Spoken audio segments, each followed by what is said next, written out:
Capítulo 6. A doutrina do Espiritismo. 86. Qual é o nome de todos os ensinamentos que acabamos de expor? Resposta.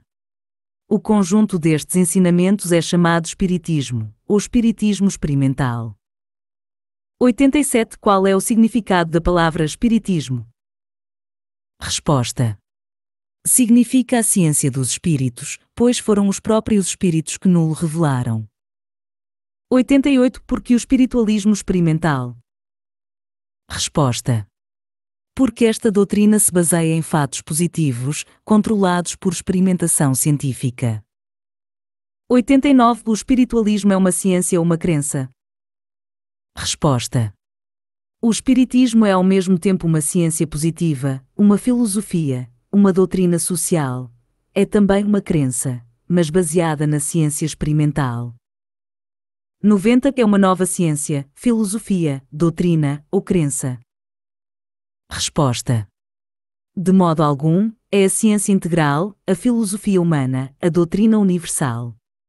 É antigo e novo, como a verdade, que é eterna. 91. Prove que o espiritismo é uma ciência. Resposta. O espiritismo é uma ciência porque se baseia em princípios positivos, dos quais podemos tirar deduções científicas inquestionáveis. Além disso, é a própria razão da ciência, pois a ciência que não ilumina o homem sobre a sua natureza e destino interiores é apenas uma ciência incompleta e estéril, como o positivismo. O espiritismo, contudo, é a ciência completa do homem, mostra-lhe a sua verdadeira natureza, o seu princípio fundamental, o seu destino final, e consequentemente esforça-se, dando-lhe toda a luz sobre a vida, para o tornar mais feliz e melhor. 92. Quais são as atuais provas científicas do espiritismo? Resposta. As provas atuais do espiritismo são as recentes descobertas da radioatividade de todos os corpos e seres, hipnose, magnetismo, os múltiplos fenômenos de telepatia, de divisão, os fantasmas dos vivos e dos mortos, numa palavra, todos os fenômenos da ordem psíquica. As futuras descobertas, das quais estas são apenas o prefácio, darão ao espiritismo experimental uma consagração definitiva. 93. Uma vez que o espiritismo é uma ciência positiva, por que é que se depara com tanta contradição, e mesmo hostilidade, entre os doutos? Resposta. O espiritismo é geralmente oposto apenas por sábios oficiais, precisamente porque é uma revolução na ciência oficial. A maioria dos sábios livres e independentes são, pelo contrário, a favor do espiritismo e vêm todos os dias para engrandecer as nossas fileiras. O espiritismo experimental foi reconhecido como sendo de utilidade pública, muitos institutos psíquicos foram criados nos grandes centros intelectuais da Europa e do Novo Mundo. A ciência, liberta de métodos ultrapassados e rotinas seculares, será, num futuro próximo, inteiramente espiritualista. 94. Como é o espiritismo, que é uma ciência, ao mesmo tempo uma filosofia e uma moralidade? Resposta.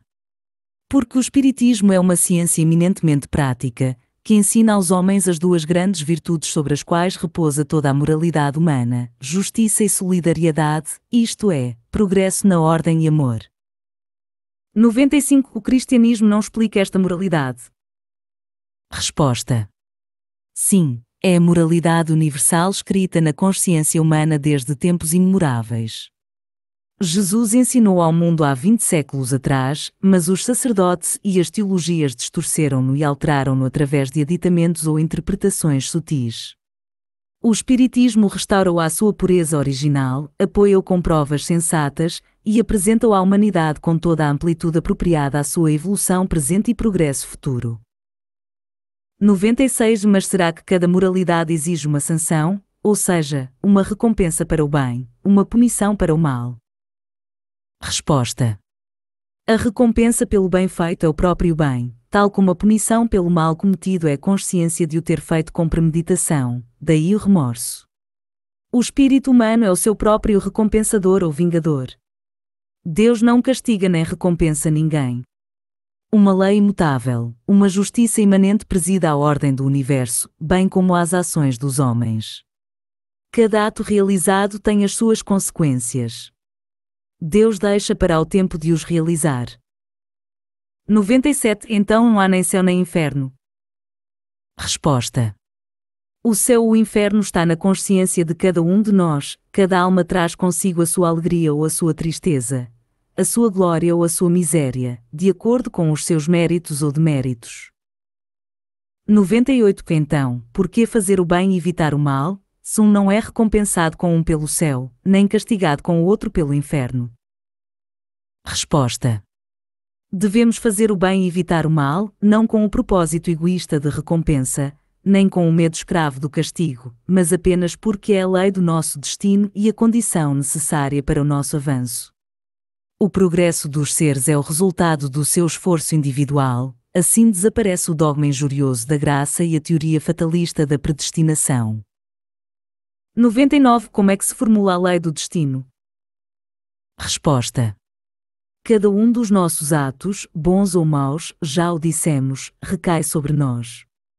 A vida presente, feliz ou infeliz, é o resultado dos nossos trabalhos passados e da preparação das nossas vidas futuras. Colhemos, matematicamente, ao longo dos séculos, o que semeamos. A memória das nossas vidas passadas desvanece-se quando a alma regressa à carne, mas o passado permanece nas profundezas do nosso ser. Esta memória é encontrada na morte e mesmo durante a vida, quando a alma é libertada do corpo material, nos diferentes estados de sono. Depois a sequência das nossas vidas, e consequentemente a sequência de causas e efeitos que as regem, é reconstituída. A realização nela de uma lei soberana de justiça torna-se evidente para nós. 100 Acabamos de ver que o Espiritismo é uma ciência positiva e uma filosofia moral, mas será também uma doutrina social. Resposta: porque o Espiritismo, corretamente compreendido e corretamente praticado, torna o indivíduo melhor, e porque só pela melhoria do indivíduo é que se pode obter a melhoria da sociedade. 101 Como é que o Espiritismo torna o indivíduo melhor? Resposta: dando-lhe a verdadeira noção da vida e, consequentemente, do seu destino, ou seja, dando uma educação moral ao homem individual e ao homem social. 102 Mas será que a sociologia moderna e o socialismo não fazem o mesmo? Resposta: infelizmente, eles fazem o contrário. O socialismo atual vê na existência atual apenas aquilo a que chama a competição vital, ou seja, a luta pela vida. Esta teoria é perigosa porque consagra o materialismo, excita o apetite, desencadeia a cobiça, legitima todos os ataques e conduz à anarquia. Visa apenas o bem-estar material, ou seja, a vida do corpo, e não tem em conta o destino imortal do espírito. 103 Como é que a doutrina espiritualista corrige este erro do socialismo? Resposta: o Espiritismo demonstra ao homem que a sua vida atual é apenas um anel na longa cadeia das suas existências.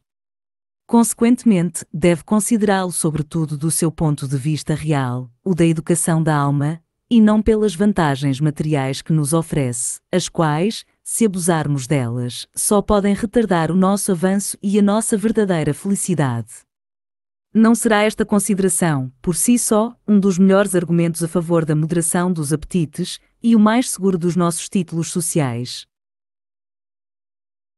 104 Como é que o Espiritismo entende a solidariedade humana? Resposta: na sua noção mais elevada e mais extensa. Uma vez que cada homem deve renascer para reparar os seus defeitos ou para aperfeiçoar a sua vida nesta mesma terra, que é o campo de batalha das suas lutas e o campo do seu trabalho, não terá ele todo o interesse em fazer o bem à sua volta, em amar os seus semelhantes, em fazer-lhes um serviço para se preparar para um regresso feliz a este mundo de provações? O homem compreende, graças aos ensinamentos do Espiritismo, que trabalha para si próprio, dedicando-se a todos. Este é o princípio da verdadeira solidariedade através do sacrifício individual, do qual resulta o benefício coletivo. Se esta doutrina fosse compreendida e conscienciosamente aplicada, apenas durante 24 horas na Terra, o problema social seria definitivamente resolvido. 105 Não será isto um sonho, uma daquelas utopias acarinhadas por mentes quiméricas, mas impossível de realizar? Resposta: os fatos estão lá para provar a possibilidade de realizar esta doutrina social. Existem na Bélgica e em França grupos espíritas de trabalhadores, especialmente mineiros, que funcionam há 15 ou 20 anos. Todos os domingos eles reúnem-se para ouvir os ensinamentos dos espíritos protetores e as comunicações do além. Cada um destes humildes trabalhadores tira a sua parte do Evangelho do Invisível. Alguns estão completamente curados das suas paixões e corrigidos dos seus vícios, todos são consolados, instruídos e tornam-se melhores. Estes homens, outrora incultos, são agora esclarecidos sobre os problemas do destino e da vida eterna. Aprenderam mais com as vozes dos seus amigos e parentes do que com os sermões do padre ou com as declamações do sofista e do retórico. Um dia, e esse dia não tardará a chegar, estas comunicações do mundo invisível tornar-se-á a religião do povo e da humanidade, um novo princípio de educação social será revelado ao mundo, e a paz, a justiça e a fraternidade reinarão entre os homens.